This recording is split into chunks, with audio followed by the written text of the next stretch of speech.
Redemption Window, a financial thriller by Carrie DiCristina. Prologue. The advancing headlights blinded even under the canopy of white sulfur street lamps. They looked like black leopards ready to pounce. Laren should have been scared, but the high-speed road race kept her distracted. Bango gunned the accelerator, but it was 3 against 1. He did his best lurching from one lane to the next, trying to prevent the first Range Rover from passing, but it found a way, using the shoulder. The other 2 rovers closed formation. One pulled up beside them and began to nudge closer, allowing Laren to see there were people inside, but the dark of the night and the black tint on the windows only allowed for her to make out shapes, not details. The remaining rover moved in tight behind them, flashing its high beams.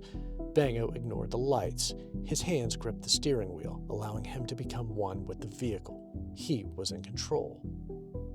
The 2 remaining rovers tried to force them off the road, but Bango wasn't stopping. Laren grabbed the armrest as she watched one of them grind up against their vehicle, feeling the force and weight of the car as it dug into the door. The impact was so loud she couldn't hear herself cry out, but Bango could.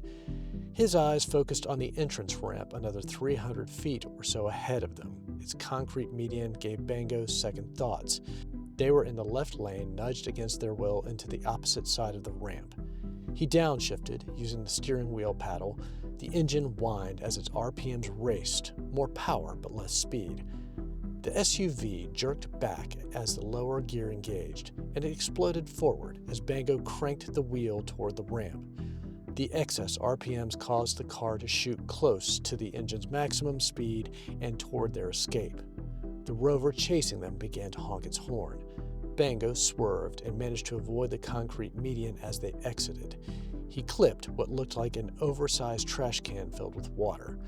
The rover that had been to the side dropped back, allowing the rover that was behind them to move up. Now parallel with the back of their car, it began closing in, trying to force Bango and Laren into the median wall. Laren noticed that Bango looked pale and realized the car was starting to slow. They were still ahead of their competition as they moved up the ramp and around the blinding curve until they saw the first rover parked perpendicular, blocking the road. The rover at the back took advantage of Bango's decrease in speed and passed them.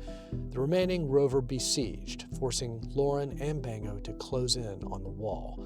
Laren tensed as she saw them head straight toward a jutting bulkhead, and they weren't changing course. She watched Bango fall unconscious.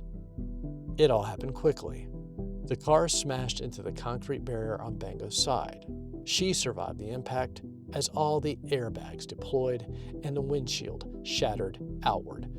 She looked out at her window to see Sulla and his men standing behind the rover that was blocking the ramp, watching them. Laren looked at Sulla's men, who were now beginning to approach. She began to open the door. Bango grabbed her arm. His grip tightened. Then he let go as he reached for the empty gun he had placed in the center console. She was surprised to hear herself laugh. "I'm a talker, not a shooter." She got out and started walking toward that first rover, leaving her door open, thinking that would guarantee her success.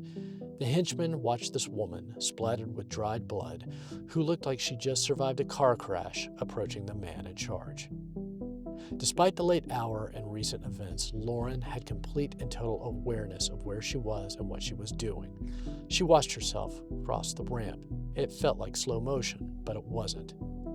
Sulla made his way to the other side of his rover so he could meet with her unobstructed. She looked into his eyes, hoping to see some indication of his intent, but there was no expression, no tell. It was as if it was just another Thursday, and she was just another Western woman who climbed out of a car that his team totaled. Despite the tension and danger, she felt elated as she confronted him. Her dad's words echoed in her head. "Don't you dare settle," he told her. "You gotta go through the scary to get to the good." This is plenty scary enough, she thought. And that's when her muscle memory took over. This, like the rest of her life, was a negotiation. "I'd like our passports, please," she said.